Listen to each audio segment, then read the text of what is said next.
அருட்பெரும் ஜோதி அருட்பெரும் ஜோதி தனி பெரும் கருணை அருட்பெரும் ஜோதி எல்லா செயல் கூடும் என் ஆணை அம்பலத்தே எல்லாம் வல்லன் தலையே ஏத்து. வாழ்க வையகம் வாழ்க வையகம் வாழ்க வளமுடன். குரு வாழ்க குருவே துணை. அருட்பெரும் ஜோதி அகவல் உரை விளக்கம்.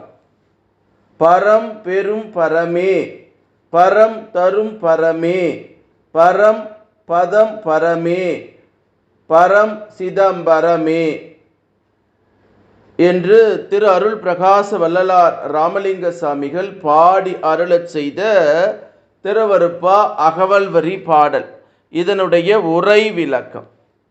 மேலான உயர்ந்த நெறிவுடையோர் அடைகின்ற மேன்மையான பொருளே, உயர்வை மேன்மை மட்டும் தருகின்ற உயர்ந்த பொருளே, மேலான பதத்தை இடத்தை அளிக்கின்ற மென்மையான பொருளே, எதற்கும் மேலானதாக விளங்கும் ஆகாயமே விண்ணே வெளியே. சிதம்பரம்னா ஆகாயத்தலம். இதை தான் சொல்லுகின்ற முகமாக தில்லை சிற்றம்பத்திலே நடராஜர் ஆடக்கூடிய அந்த நடன காட்சியை மரணமில்லா பெருவாழ்வை அளிக்கக்கூடியது. அந்த சிதம்பர ரகசியத்தை காட்டக்கூடிய ஒரு தலத்தை வைத்து பாடப்பட்ட ஒரு அற்புதமான அகவல் வரி பாடல். இந்த அற்புதமான அகவல் வரி பாடலுக்கு பேராசிரியர் பாலசுப்ரமணியம் ஐயா அவர்கள் சொல்லக்கூடிய ஒரு அற்புதமான உரை விளக்கம். பரம் பெரும் பரமே பரம் தரும் பரமே பரம் பதம் பரமே பரம் சிதம்பரமே என்ற அகவல் வரி 923 924 அகவல் வரி பாடலுக்கு சாமி சரவணானந்தா அவர்கள் தரக்கூடிய மெய்ஞான விளக்கம். கடவுளும் ஆன்மாவும் முடிநிலை கண் ஒன்றாய் விளங்கினோம். அந்த ஒன்றாம் அனுபவம் உண்டாக இரு தனி நிலை என தோற்றி பின் பக்குவமுற்ற காலத்தே கூடி நிகழும் அனுபவம் விளங்குவதாம். ஆதலின் பரம் பெரும் பரம் என்கிறது ஆன்மாவாம். பின்னர் பரம் தரும் பரம் என்றது கடவுளாம். அடுத்த அடியிலே அதே உண்மை வேறொரு வகையிலே விளக்கம் செய்யப்படுகின்றதாம். அதாவது பரம் சிதம்பரம் என்றால் உயர் சிறப்புடைய ஞான ஆகாசம், அக விளக்கு, கட உள் சுரூபம். இதனால் நம் பதி பரம ஆகாச சுருவியை எனப்படுகிறார். அந்த பரம ஆகாச வடிவம் வெளிப்பட்டு விளங்கும் இடம் நம் சிரநடு ஆன்மபீடம் ஆகும். இங்குதான் கடவுள் பதம் ஆக பொருந்தியுள்ளார், பக்குவமாக அமைந்துள்ளார் எனவும் பொருளாம். அன்றியும் பகர பீடத்தில் அருவமாகவும் அதன் மேல் தகர ஆசனத்தில் உருவாம் அவ்வான் நடுவில் மகா ஜோதி வடிவமும் பொருந்தியுள்ளதை பதமாய் கொண்டு பெறலாம் என்று சாமி சரவணானந்தா அவர்கள் சொல்லக்கூடிய ஒரு அற்புதமான மெய்ஞான விளக்கம். என்ன ஒரு அற்புதமான பாடல் பாடுங்க. இந்த பாடலுடைய வரியே வித்தியாசமாக இருக்குது. பரம் பெரும் பரமே பரம் தரும் பரமே பரம் பதம் பரமே பரம் சிதம்பரமே என்று அவர் பாடக்கூடிய ஒரு அற்புதமான பாடல். வள்ளல் பெருமான் அவர்கள் பாடக்கூடிய ஒரு அற்புதமான பாடல். இந்த பாடல் நமக்கு சொல்லக்கூடிய செய்தி இறைவனும் ஆன்மாவும் ஒன்று. அப்போ அந்த ஆன்மாவை அறிவதற்கு மனிதன் என்ன செய்யணும், எவ்வாறு செயல்பட வேண்டும், அவனுக்கு அந்த உண்மையான மெய்ப்பொருளை எது தரும் என்பதை தன்னுடைய உடலிலே இருக்கக்கூடிய சிரசிலர் நடுவு பாகமாக இருக்கக்கூடிய ஆக்ஞா சக்கரம், அந்த ஆக்ஞா சக்கரத்திலே பழகி பழகி பழகி பழகி அதை தான் நம்ம அப்பா சிவானந்த பரமஹம்சர் என்ன சொல்கிற கதாகதம் செய்யணும்.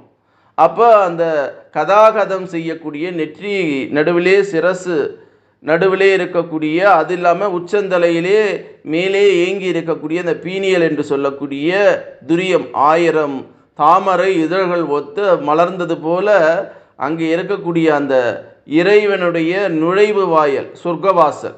இதை சிம்பாலிக்காக சொல்லணும் தான் மார்கழி மாதத்தில் சொர்க்கவாசல் திறந்து வைக்கப்படுகிறது வைணவ திருக்கோயில்களில். ஆகவே உண்மையை உணர வேண்டி அந்த பரத்தோடு ஒன்றக்கூடிய ஒரு அற்புதமான ஆற்றலை நாம் அனைவரும் பெற வேண்டும். அதனால தான் பரம் பெரும் பரம் மே, பரம் தரும் பரமே, பரம் பதம் பரமே, பரம் சிதம்பரமே. அப்போது அந்த சிதம்பரம் என்ற ஒரு திருக்கோயில் தமிழ்நாட்டில் புவி ஈர்ப்பு மையத்தினுடைய நடுமையமாக சொல்லக்கூடிய அந்த இடத்துல தில்லையிலே நடராஜன் நடனமாடுகிறார். அங்கே போனால் என்ன தெரிஞ்சுக்கலாம்? பிரம்ம ரகசியத்தை தெரிஞ்சுக்கலாம். வடலூர் வந்தால் பெருவழி ரகசியம் தெரிஞ்சுக்கலாம். சிதம்பரம் போனால் பிரம்மத்தினுடைய தெரிஞ்சுக்கலாம் எங்க அப்படின்னு. ஆகவே இதை உணர்த்துகிற நிகழ்வாகத்தான் இந்த அகவல் வரி பாடல்ல வள்ளல் பெருமான் நமக்கு சொல்லக்கூடிய ஒரு அற்புதமான செய்தி. ஆகவே இறைவன் எங்கே தேனா கிடைக்க மாட்டான், நமக்குள்ளாகவே நம்ம அகத்துக்குள்ளே இருக்கிறான். புறத்தில் தேடி தேடி பார்த்தா அந்த இறைவன் நமக்கு கண்பட மாட்டான். நமக்குள்ளாகவே இருக்கக்கூடிய அந்த தெய்வத்தை அகஜோதியை எரிய செய்யணும். அதற்கு குரு என்ற ஒரு நபர் தூண்டி விட்டு சுட்டி காட்டி இங்கே இருக்கிறது உண்மையான ஞானத்தினுடைய கருப்பொருள் என்பது காட்டிவிட்டார்னா குருனுடைய துணையோடு அந்த மெய்ப்பொருள் ஞானத்தை பெறலாம். அதே மாதிரி தான் வள்ளல் பெருமான் நமக்கு இந்த இடத்துல சொல்கிறார். நிறைய அவர் வருவிக்க விட்டு 200 ஆண்டுகள் கடந்த பின்னும் அவரை பற்றி பேசுகிறோம். மறைபொருள் சில பொருள் சில நம்மளுடைய திரு அருள் பிரகாச வள்ளலாருடைய கருத்துக்கள்லாம் மறைக்கப்பட்டிருக்கிறது.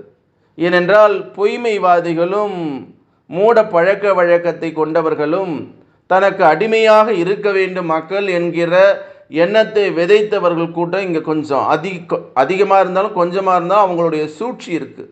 ஆகவே வள்ளல் பெருமானுடைய கருத்துக்கள் சாமானிய மக்கள்கிட்ட போய் சேரக்கூடாது.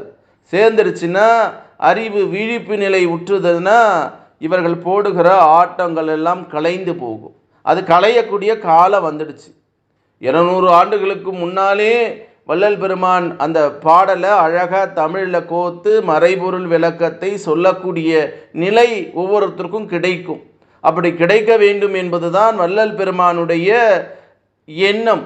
ஆகவே வள்ளல் பெருமானுடைய அந்த நூல்களை எல்லாம் வள்ளல் பெருமானுடைய உரைநடை பகுதியாகட்டும், அவர் எழுதிய 6ஆம் திருமுறை உண்மையிலே ஞான நூல். அது அவர் முதல் திருமுறை, 2ஆம் திருமுறை, 3ஆம் திருமுறை, 4ஆம் திருமுறை, 5ஆம் திருமுறை எல்லாம் எழுதிய பிறகு கடைசியாக உண்மையை உணர்ந்து ஓதாமல் உணர்ந்தவர், எந்த பள்ளிக்கூடத்துக்கும் போய் படிக்காதவர்.